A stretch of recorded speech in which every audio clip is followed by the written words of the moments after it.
Di lahan naungan dan tanpa naungan akan lebih baik mana untuk hasil menanam porang? Simak terus.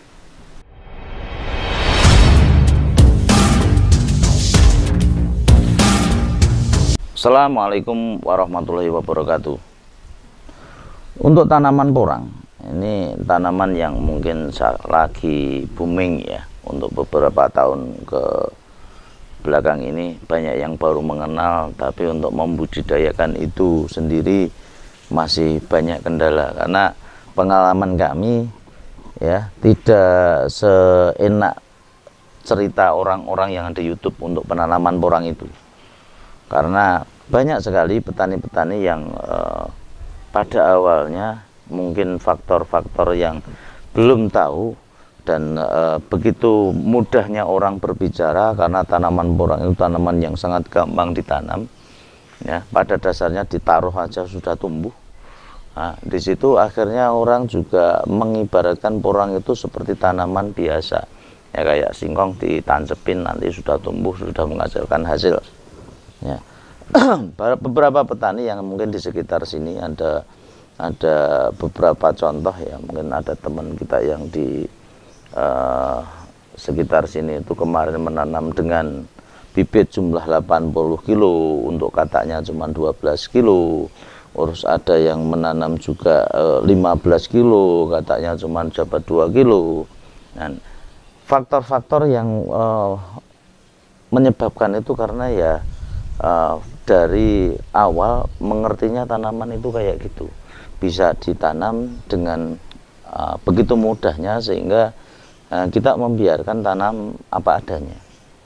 Nah, kenapa terjadi kayak gitu? Ya karena faktor-faktor yang menyebabkan ya tanaman itu tidak akan tumbuh secara maksimal, karena untuk faktor kesuburan tanah. Ya, jadi jangan mempunyai asumsi dulu kalau satu tanaman itu bisa menghasilkan satu kata. Nah, itu kenyataan yang sudah banyak terjadi di lapangan itu ya demikian. Ya, banyak sekali yang gagal, dalam artian itu kalau dalam pertanian tanaman porang itu gagal itu bukan karena rugi ya. Gagal itu tidak bisa menghasilkan hasil yang maksimal.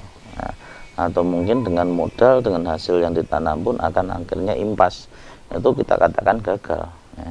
Kalau merugi mungkin karena adanya bencana alam. Nah, ini kembali lagi kita akan berbicara di sini masalah tanaman porang itu untuk habitat ya, habitat tanaman porang. Pada dasarnya saya berbicara dulu untuk habitat tanaman porang pada lahan-lahan sebelumnya, karena tanaman ini sebenarnya pada waktu saya kecil itu banyak. Kalau kita nyatakan dulu namanya pakan ulo, makanan ular, nah, itu banyak sekali di kebun. Nah, karena kita tidak tahu ya tanaman ini akan jadi tanaman fenomenal untuk saat ini ya, akhirnya baru saat ini pun kita akan mulai mengembangkan dan berbudidaya dengan cara yang cerdas, cara yang baik kan gitu. Nah, kenapa banyak orang menyatakan bahwa habitat tanaman porang ini ialah tanaman di bawah naungan? Kenapa kita tanam di lahan hamparan? Nah, terus bagus mana hasilnya? Nah, ini sejauh pengalaman yang kita alami dan banyak orang alami, ternyata untuk tanaman porang ini apabila dikembangkan di lahan terbuka tanpa naungan itu hidup. Pertama itu hidup juga.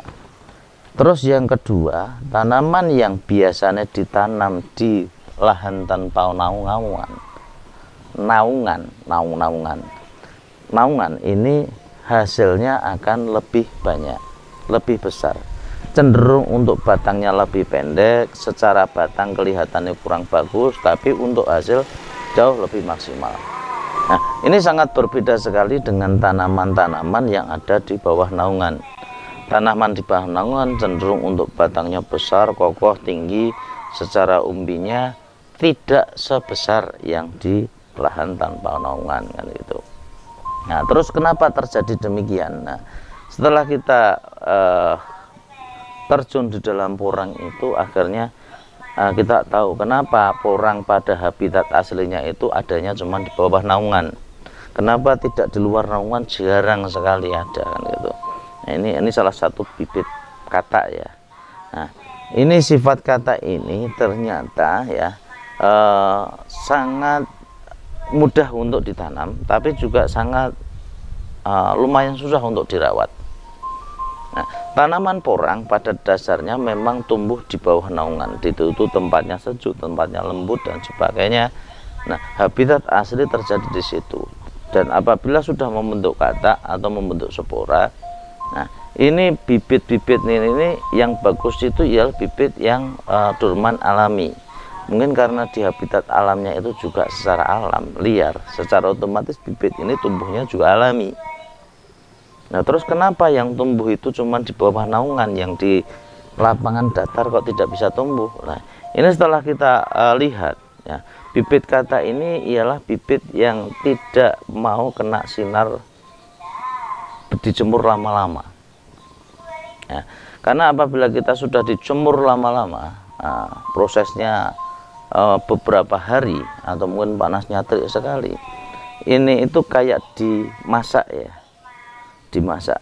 Begitu selesai jemur panas sekali, dalamnya itu kayak bubur, nantinya jadi bubur. Begitu di planet kayak gitu sudah kayak bubur. Nah, ini kenapa terjadinya di bawah naungan. Secara otomatis bila jatuh di dalam naungan, secara otomatis terlindungi sinar mataharinya, mungkin juga daun-daunnya terlindungi, nutupi, sehingga ini bisa bertahan sampai musim tanam. Itu kalau tanaman yang dilihat. Tapi untuk tanaman-tanaman mungkin di sini yang ke bawah angin, nah, mungkin pada jatuh anginnya kencang, terendang oleh dedaunan, dia sampai keluar di bawah terik matahari langsung, ini pasti tidak bisa bertahan. Nah, pasti akan busuk beberapa hari. Kita jemur aja 3 hari, ini busuk total. Nah, ini bukan busuknya busuk dari luar, luar, tapi dari dalam itu nanti kayak dimasak, akhirnya jadi bubur dalamnya itu. Begitu kita pencet sudah keluar. Nah, ini kenapa porang itu pada habitatnya di bawah naungan. Nah, di luar naungan tidak ada tanaman, jarang sekali ada ya. Ini karena itu tadi sifat dari kata maupun sebagian spora itu pun juga demikian. Nah, kecuali kalau spora sudah karantina, sudah mengeras, baru dijemur, nah, itu biasanya lebih kuat. Tapi kalau spora sudah begitu selesai langsung dijemur total ya, apalagi yang muda-muda itu cepat sekali untuk menjadi bubur. Untuk kata pun juga sama. Untuk umbi pun biasanya kalau di tempat yang panas sekali ya, itu juga kering dan itu masih mati, tidak bisa tumbuh lagi di musim depannya.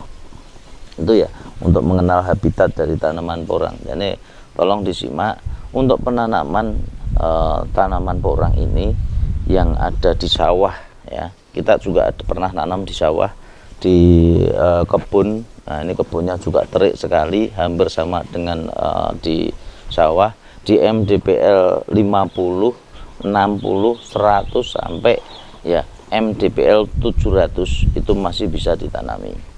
Untuk di MDPL yang tinggi tolong nanti untuk naungan dihilangkan ya. Karena apa? Pengalaman yang sudah berbicara bahwa tanaman tanpa naungan, proses fotosintesis yang maksimal itu membuat umbi yang lebih maksimal.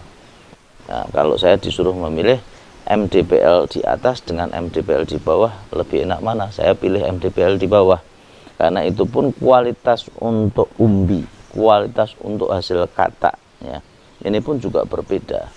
Kenapa saya katakan berbeda? Di dalam chip kering ya, untuk umbi-umbi yang di MDPL rendah ini, rendemen airnya semakin kecil ya, dibanding dengan MDPL yang tinggi, rendemen airnya semakin besar. Untuk katak pun secara otomatis logikanya sama ya. Jadi kalau untuk bibit katak sendiri, bagus mana katak yang di MDPL tinggi dengan MDPL rendah? Tentunya akan lebih bagus dari MDPL rendah karena kekeringannya. Kekuatannya bagaimana? Ya, coba saja Anda ambil dari MDPL tinggi, katak disimpan di MDPL rendah, penyusutannya secara otomatis drastis sekali. Makanya banyak sekali yang sudah beberapa tahun itu mengejar katanya bukan sembarang kata ya, tapi kata-kata yang ada di MDPL rendah, karena kualitas katanya lebih bagus.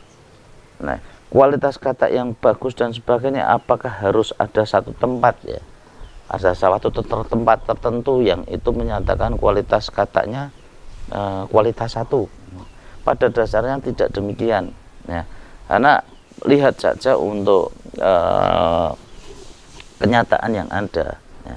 Untuk kata-kata itu MDPL rendah dimanapun ya, dimanapun di seluruh Indonesia ya. Saya tidak menyatakan suatu klaim suatu tempat ya, karena ada beberapa orang yang menyatakan klaim suatu tempat ini mempunyai bibit unggul. Bibit unggul tidak demikian. Anda karena saya mempelajari ini dari pengalaman ya, pengalaman yang ada, bukan secara teori ya. Karena apa? Saya katakan orang ini belum ada varietas yang hibrid ya. Tidak ada yang namanya perkawinan antara porang dan porang yang dikembangkan dari hasil persilangan, ini belum ada.